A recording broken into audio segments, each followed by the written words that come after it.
ಬೇರೆಯವರ ಹೆಂಡತಿಗೆ ಮೆಸೇಜ್ ಮಾಡಿದ್ದಕ್ಕೆ ಬಿತ್ತು ಹೆಣ. ಮಂಡ್ಯದ ಭೀಮನಹಳ್ಳಿಯಲ್ಲಿ ವ್ಯಕ್ತಿಯ ಕೊಲೆ ಪ್ರಕರಣ. ಭೀಮನಹಳ್ಳಿಯ ಅಂದಾನಿ ಪತ್ನಿಗೆ ಮೆಸೇಜ್ ಮಾಡ್ತಿದ್ದ ಮೃತ ಮಹೇಶ್.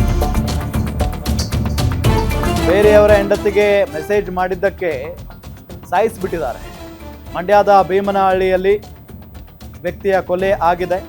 ಭೀಮನಹಳ್ಳಿಯ ಅಂದಾನಿ ಪತ್ನಿಗೆ ಮೃತ ಮಹೇಶ್ ಮೆಸೇಜ್ ಮಾಡ್ತಾ ಇದ್ದಂತೆ. ಈ ಬಗ್ಗೆ ಬಾಮೈದ ಸಿದ್ದರಾಜು ಅಲಿಯಾಸ್ ಸೀಸರ್ ಸಿದ್ದುಗೆ ಅಂದಾನಿ ಹೇಳಿದ್ದ. ಆಗ ಪ್ಲಾನ್ ಮಾಡಿ ಮಹೇಶ್ನ ಕರೆಸಿ ಮರ್ಡರ್ ಮಾಡಿದ್ದಾರೆ ಆರೋಪಿಗಳು.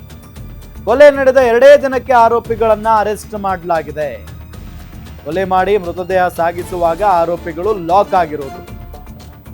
ಸಿದ್ದುನನ್ನ ಅರೆಸ್ಟ್ ಮಾಡಿ ಸ್ಥಳ ಮಹಾಜರು ವೇಳೆ ಎಸ್ಕೇಪ್ಗೆ ಪ್ರಯತ್ನ ಪಟ್ಟಿದ್ದಾರೆ. ಪೊಲೀಸ್ ಸಿಬ್ಬಂದಿ ಮೇಲೆ ಹಲ್ಲೆ ಮಾಡಿ ಎಸ್ಕೇಪ್ ಆಗೋದಕ್ಕೆ ಪ್ರಯತ್ನ ಪಟ್ಟಿದ್ದಾರೆ ಇವರು. ಈ ವೇಳೆ ಆರೋಪಿ ಸಿದ್ದು ಕಾಲಿಗೆ ಫೈರಿಂಗ್ ಮಾಡಿ ಅರೆಸ್ಟ್ ಮಾಡಿದ್ದಾರೆ ಪೊಲೀಸ್ನವರು. 6 ಪ್ರಕರಣದಲ್ಲಿ ಭಾಗಿಯಾಗಿದ್ದ ರೌಡಿ ಶೀಟರ್ ಆಗಿದ್ದಾನೆ ಈ ಸಿದ್ದರಾಜು. ಬೇರೆಯವರ ಹೆಂಡತಿಗೆ ಮೆಸೇಜ್ ಮಾಡಿದ್ದಕ್ಕೆ ಕೋರ್ಸ್ ಅದನ್ನ ಬೇರೆ ರೀತಿಯಲ್ಲಿ ಹ್ಯಾಂಡಲ್ ಮಾಡಬಹುದಾಗಿತ್ತೇನೋ, ಬಟ್ ಈ ರೀತಿಯಾಗಿ ಕೊಲೆ ಮಾಡಿರೋದು ಸರಿ ಅಲ್ಲ.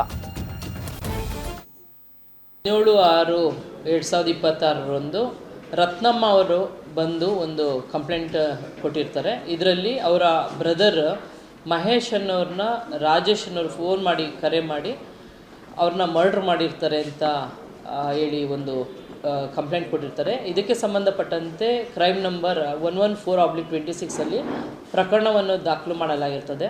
ಇದರಲ್ಲಿ ಏನಂದರೆ ಅನ್ನದಾನಿಯವರು ಫಸ್ಟು ಅನ್ನದಾನಿಯವರು ಹೆಂಗೆ ರಿಲೇಟೆಡ್ ಅಂದರೆ ಸಿದ್ದರಾಜು ಅಲಿಯಾಸ್ ಸೀಸರ್ ಸಿದ್ದರಾಜು ಅಂತ ಇರ್ತಾರೆ. ಇವರ ಸಿಸ್ಟರ್ಗೆ ಅಂದರೆ ಇವರೇನು ಅನ್ನದಾನಿ ಇದ್ದಾರೆ, ಇವರು ಸೋದರಳಿಯ ಇರ್ತಾರೆ, ಅಂದರೆ ತಾಯಿಯ ತಮ್ಮ ಆಗಿರ್ತಾರೆ. ಅವ್ರಿಗೆ ಈ ಸಿದ್ದರಾಜು ಅವರ ಸಿಸ್ಟರ್ನ ಮದುವೆ ಮಾಡಿರುತ್ತೆ. ಕಾರಣಾಂತರದಿಂದ ಅವರು ಸಪ್ರೇಷನ್ ಆಗಿ ಇನ್ನೊಂದು ಮದುವೆ ಮಾಡ್ಕೊಂಡಿರ್ತಾರೆ. ಅವರು ಅನ್ನದಾನಿಯವರ ವೈಫು ಯಾವುದೋ ಒಂದು ಹಾಸ್ಪಿಟ್ಲಿಗೆ ಸ್ಕ್ಯಾನಿಂಗ್ ಅಂತ ಕರ್ಕೊಂಡು ಹೋಗಿರ್ತಾರೆ. ಆಗ ಫೋನ್ ಇವ್ರ ಕೈಲಿ ಕೊಟ್ಟಾಗ ಒಂದು ಮೆಸೇಜ್ ಬರುತ್ತೆ.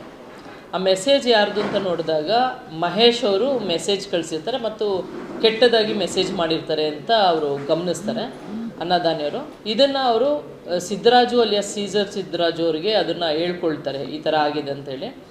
ತದನಂತರ ಸಿದ್ದರಾಜು ಅವ್ರು ಏನು ಮಾಡ್ತಾರೆ, ಅವರ ಫ್ರೆಂಡ್ಸ್ನ ಕರ್ಕೊಂಡು, ಅಂದರೆ ಶಾಂತಮೂರ್ತಿ ಮತ್ತು ಶ್ರೀನಿವಾಸ್ ಪ್ರಭು ಅನ್ನೋರು, ಅವರು ಐಜೂರಲ್ಲಿ ಫ್ರೆಂಡ್ಸ್ ಇರ್ತಾರೆ, ಅವ್ರನ್ನ ಕಾರಲ್ಲಿ ಕರ್ಕೊಂಡು ಬರ್ತಾರೆ.